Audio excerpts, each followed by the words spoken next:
आज की क्लास में हम एक्सरसाइज 2.4 को डिस्कस करेंगे।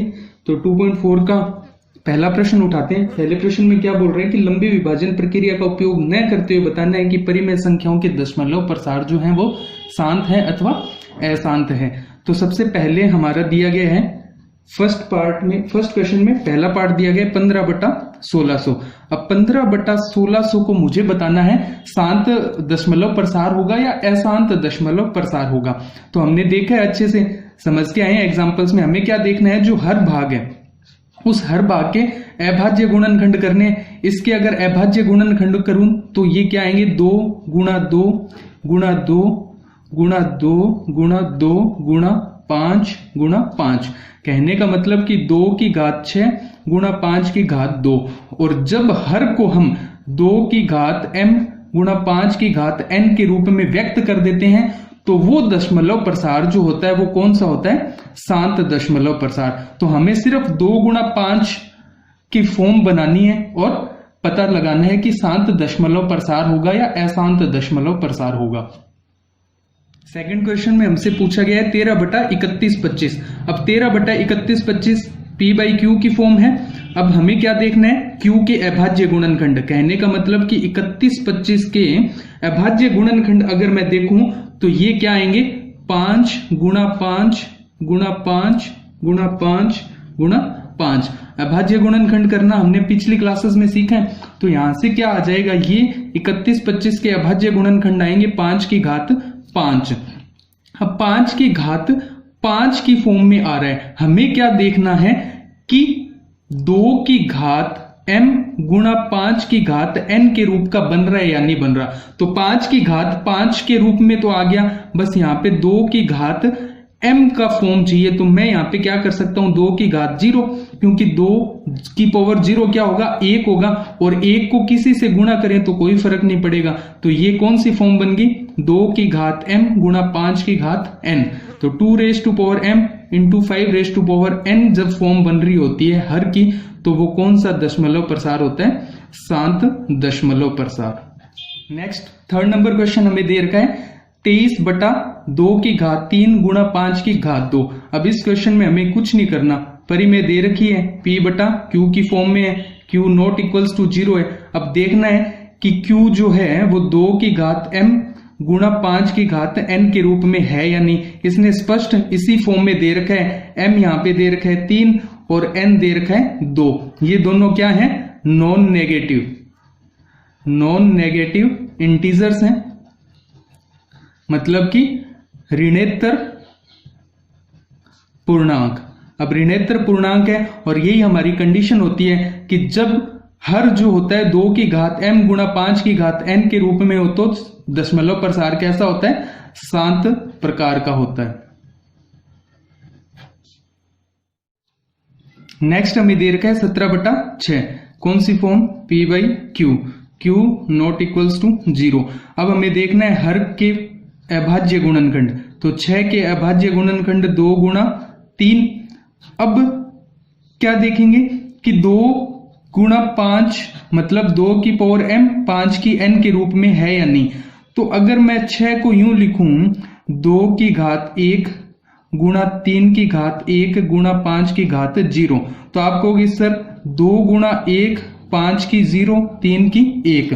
तो यहां से ये तो बन गया मेरा 2 की m गुणा 5 की n के फॉर्म में। लेकिन इस 3 की वजह से क्या होगा, ये 3 10 तो बनाएगा नहीं। कहने का मतलब ये 3 2 गुणा 5 की फॉर्म में तो बनेगा नहीं, तो अकेला पड़ा रहेगा। अकेला रहेगा तो इस 3 की वजह से दशमलव प्रसार कैसा होगा, अशांत दशमलव प्रसार होगा। तो इसका आंसर हमारा क्या रहेगा, अशांत दशमलव प्रसार होगा।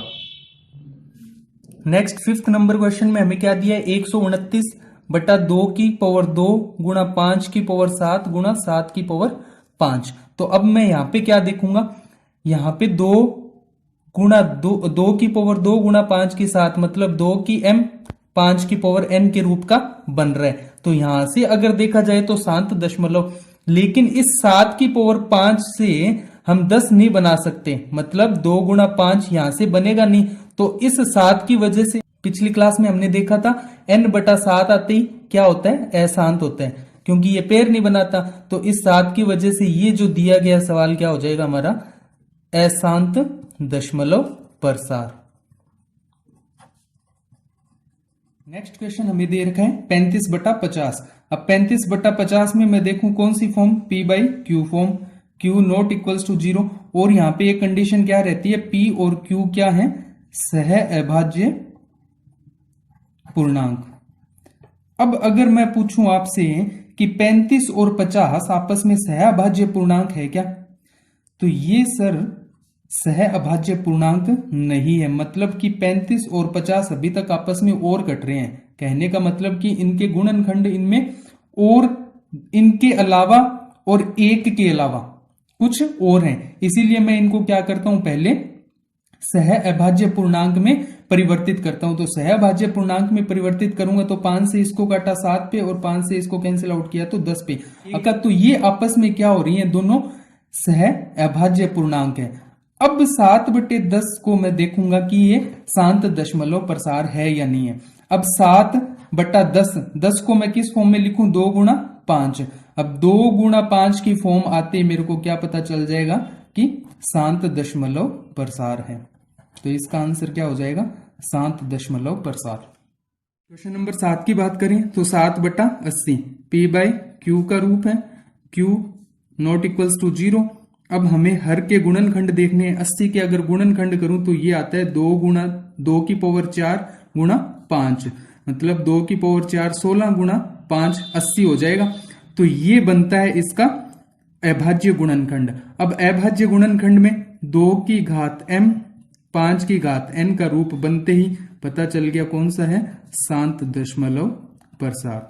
तो इस प्रकार से हम अभाज्य गुणनखंड करेंगे हर के और देखते ही बता देंगे कि शांत दशमलव होगा या अशांत दशमलव प्रसार होगा, बिना विभाजन विधि के। नेक्स्ट क्वेश्चन नंबर 2 में हमें क्या बोला गया है कि कुछ परिमेय संख्याएं दी गई है और इनके दशमलव प्रसार लिखने और बताने हैं कि ये शांत है। तो अब देखो, अगर मुझे इनके दशमलव प्रसार लिखने हैं तो मैं विभाजन विधि का प्रयोग नहीं करूंगा, भाग करके नहीं लिखूंगा। तो हम क्या करते हैं, इनका जो हर है उसको 2 गुणा 5 की फॉर्म में बनाएंगे। नीचे 10 बन जाएगा या 1000 बनेगा या 100 बनेगा, जिससे हमारे लिए आसानी रहेगी इनको प्रसार करने में। तो मैं क्या करता हूं, 13/125, 125 को मैं 5 की पावर 3 के रूप में लिखूं। अब देखो 5 की पावर 3 आ गई। अब मुझे क्या करना है, इसको 5 गुणा 2 के रूप में बनाना है। अब 5 की पावर 3 है तो 2 की पावर 3 से गुणा करूं ताकि इसका रूप क्या बन जाए, 2 की m 5 की n। ऐसा करते ही 10 की पावर n बनेगा। 10 की पावर n बनते ही बट्टा में जब 10 आएगा या 100 आएगा तो हम इजी से उसको भाग कर देंगे। अब देखो 2 की पावर 3 से गुणा किया तो ऊपर भी 2 की पावर 3 से गुणा करूं ताकि इसमें कोई जो परिमेय संख्या उसमें कोई प्रभाव ना पड़े। तो 13, 2 की पावर 3 8, और यहां पे ये क्या बन जाएगा, 10 की घात 3। तो 13 को 8 से गुणा किया तो 104/1000। तो अब हमें पता है कि जितने जीरो है उतनी संख्याएं छोड़ के हमें दशमलव लगाना है। तो 1 2। नेक्स्ट क्वेश्चन हमें दे रखा है 14,588/625। 14,588/625 का हमें क्या करना है, दशमलव प्रसार करना है। तो दशमलव प्रसार करने के लिए मैं क्या करता हूं, हर के गुणनखंड कर लेता हूं। हर के गुणनखंड करूं तो हर के गुणनखंड क्या होंगे, 5 की पावर 4, मतलब 5 को 4 बार गुणा करें तो कितना आ जाएगा, 625। अब देखो मुझे क्या करना है, नीचे 10 की घात बनानी है, मतलब 2 गुणा 5 के रूप में व्यक्त करना है। तो 5 की पावर 4 है तो वैसे ही 2 की पावर 4 ले आऊं तो ये कितना बन जाएगा, 10 की पावर 4। तो 2 की पावर 4 से नीचे गुणा किया तो ऊपर भी गुणा करना पड़ेगा। तो ये 2 की पावर 4 कितना हो जाएगा, 16, जो कि हो जाएगा 14,588 गुणा 16, और नीचे मेरा बन जाएगा 10 की पावर 4। अब 14,588 को अगर मैं 16 से गुणा करूं तो ये आएगा 23,3408/10 की पावर 4 का मतलब कि 4 जीरो। अब हमें पता है कि नीचे जितने जीरो है 1 2 3 4, हर के जितने जीरो अंश में उतने ही अंक छोड़ के डेसिमल लगा देंगे, तो मेरा ये दशमलव प्रसार कितना हो जाएगा 23.3408। और ये कौन सी प्रकृति का होगा? शांत दशमलव प्रसार। थर्ड हमें दे रखा है 49/500। तो अगर मैं हर के गुणनखंड करूं तो इसको 5 गुणा 100 की रूप में लिख सकता हूं। तो ये कितना हो जाएगा 5 गुणा 10 की घात 2। अब 10 की घात 2 के रूप में ये तो आ चुका है, लेकिन इस 5 को मैंने 10 की घात या 10 के रूप में व्यक्त करना है। तो 5 अकेला है तो इसको 2 से गुणा करते ये क्या हो जाएगा 10 के रूप में बन जाएगा। तो मैंने क्या किया 5 को 2 से गुणा किया 10 बनाने के लिए, और 10 की स्क्वायर ऑलरेडी पड़ा था। तो 2 से इसको गुणा किया तो ऊपर भी गुणा कर दूं तो ये कितना हो जाएगा 49 को 2 से गुणा किया तो ये 98, ये 10 गुणा 10 की 2। अब जब आधार समान है तो घातें जुड़ जाएंगी, 9th क्लास में हमने पढ़ा है। तो ये कितना हो जाएगा 10 की घात 3। अब 10 की घात 3 का मतलब 1000, 9 8 98 बटे 1000। तो 3 अंक छोड़ के 0 1 2, अब 2 ही अंक है तो तीसरा अंक हम 0 लेके आएंगे यहाँ पे। तो ये 3 अंक हो गए और यहाँ पे हम दशमलव लगा देंगे। तो दशमलव के बाद में 3 अंकों के बाद में खत्म हो रहा है, तो इसकी प्रकृति क्या होगी शांत दशमलव, जो कि हमें प्रश्न में पहले से ही दे रखा है। तो शांत दशमलव प्रसार। नेक्स्ट हम देखते हैं 3 नंबर क्वेश्चन में हमसे क्या पूछा गया है। कुछ हमें संख्याएं दी गई है और पूछा गया है कि ये परिमेय संख्या है या नहीं है। अगर परिमेय संख्या है तो इसका जो हर है उसके अभाज्य गुणनखंड के बारे में हमें क्या करना है, कुछ टिप्पणी करनी है। टिप्पणी का मतलब उसके बारे में डिटेल बतानी है हमें। तो पहला दे रखा है थर्ड के तीसरे क्वेश्चन के फर्स्ट पार्ट में हमें दे रखा है 0.120 इस प्रकार से आगे जा रहा है। तो सबसे पहले हमें देखना है कि परिमेय संख्या है या नहीं। तो परिमेय संख्या क्या होती है जिसे हम p बटा q के रूप में व्यक्त कर सकें, q नॉट इक्वल्स टू 0। अब मैं आपसे पूछूं कि इस संख्या को मैं p बटा q के रूप में व्यक्त कर सकता हूं क्या? p बटा q के रूप में व्यक्त करने के लिए क्या चाहिए कि हर में जो कुछ हमें लिखना होता है वो हमें किससे पता चलता है कि दशमलव के बाद में कितने अंक हैं। जितने अंक होते हैं उतने हम q में 10 की घात के रूप में लिख देते हैं। अब मैं यहां से पूछूं कि दशमलव के बाद में कितने अंक हैं, तो दशमलव के बाद में 1 2 3 4 5 6 7 इस प्रकार से गिनता जाऊं तो आगे इसने दे रखा है 100। तो हमें पता ही नहीं है कि दशमलव के बाद में और कितने अंक आएंगे। तो जब पता ही नहीं है तो मैं 10 की पावर के रूप में कुछ डिफाइन नहीं कर सकता कि भाई क्या लिखना है, कितने 10 की घात लिखूं। तो यहां से मेरे को क्या पता चल रहा है कि ये परिमेय नहीं है। पहली चीज तो ये पता चल गई, परिमेय नहीं है। फिर अब बात करूं कि ये शांत है या अशांत है। शांत या अशांत, टर्मिनेटिंग या नॉन टर्मिनेटिंग, मतलब खत्म नहीं हो रही चलती जा रही है, तो अशांत प्रकृति की है। और थर्ड कि आवर्ती है या अनावर्ती है। आवर्ती का मतलब देखो 1 2 0 इसके बाद में चेंज हो रहा है सब कुछ। कहने का मतलब आवर्ती कब होती है, जब 1 2 0 फिर 1 2 0 आता, फिर 1 2 0 आता। लेकिन यहाँ पे इसने क्या कर रखा है, पहले तो 1 2 0, फिर 1 2 00, फिर 1 2 000, फिर 1 2 पेंटा 0, इस प्रकार से दे रहे हैं। तो यहां से हमें क्या पता चल रहा है कि ये अनावर्ती है। तो ये 3 चीजें हमें यहाँ पे दिखानी थी। परिमेय नहीं है, अशांत प्रकृति की है और अनावर्ती है। थर्ड का सेकंड पार्ट मुझे क्या दे रखा है 43.123456789। तो इस संख्या को मुझे बताना है कि परिमेय संख्या है या नहीं। तो अब परिमेय संख्या बताने के लिए मैं एक बार तो इसको x मान लेता हूं। अब परिमेय के लिए क्या होगा, अगर बटा के रूप में 10 की घात में कुछ लिखा जा सकता है तो क्या होगा, वो होगी परिमेय संख्या। तो अब मैं देखता हूं कि इसके बटा में क्या लिखूं। तो बटा के में वही आएगा कि दशमलव के बाद में कितने अंक है। दशमलव के बाद में अंकों की गिनती करते हैं तो 9 तक है। तो कहने का मतलब कि इस दशमलव को हटा के मैं इसके हर में उतने ही 0 लिख देता हूं। तो कितने 0 आएंगे, 9 0, मतलब 10 की घात 9 आएगा। तो यहां से ये क्या हो गया, p बटा q के रूप में व्यक्त हो गया। और p बटा q के रूप में व्यक्त होते ही ये क्या हो जाएगा, परिमेय संख्या। अब दूसरी चीज शांत है या अशांत है।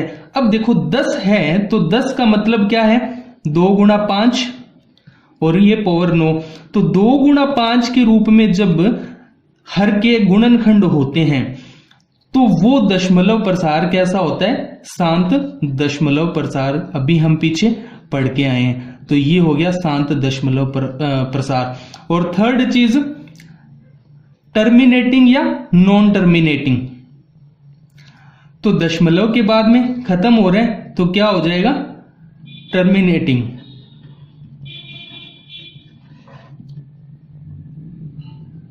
थर्ड क्वेश्चन के थर्ड पार्ट में हमें दे रखा है 27.142857 का बार, जिसे हमें बताना है कि ये संख्या परिमेय है या अपरिमेय। तो यहाँ पे नई चीज हमारे सामने क्या आई, बार। अब बार का मतलब क्या होता है, जैसे मैं कहूं 7.5 का बार, अब दशमलव के बाद में एक संख्या पे बार है तो ये बार जो है वो इस अंक की पुनरावृत्ति को, रिपीटेशन को दिखा रही है। तो रिपीटेशन 7.555 ऐसे ही आगे चलता जाएगा। अगर मैं बोलूं कि 2.34 का बार, अब 2 अंकों पे बार है तो 2 अंकों पे बार मतलब कि इन 2 अंकों की पुनरावृत्ति हो रही है, 3 4 3 4 ऐसे ही सोन चलता जाएगा। या फिर एग्जाम्पल लें 8.312 का बार, तो अब यहां पे क्या हो जाएगा, बार के बार जितने अंकों पे है उतने अंकों की पुनरावृत्ति, 3 1 2 3 1 2 ऐसे ही सोन चलता जाएगा।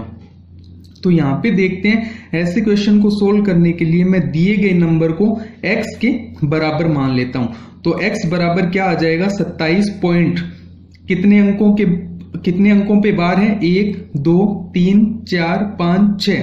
तो इन सभी को पुनरावृत्ति के रूप में दिखा देता हूं मैं, 14 28 57 14 28 57 ऐसे ही। इसको मान लिया मैंने इक्वेशन 1।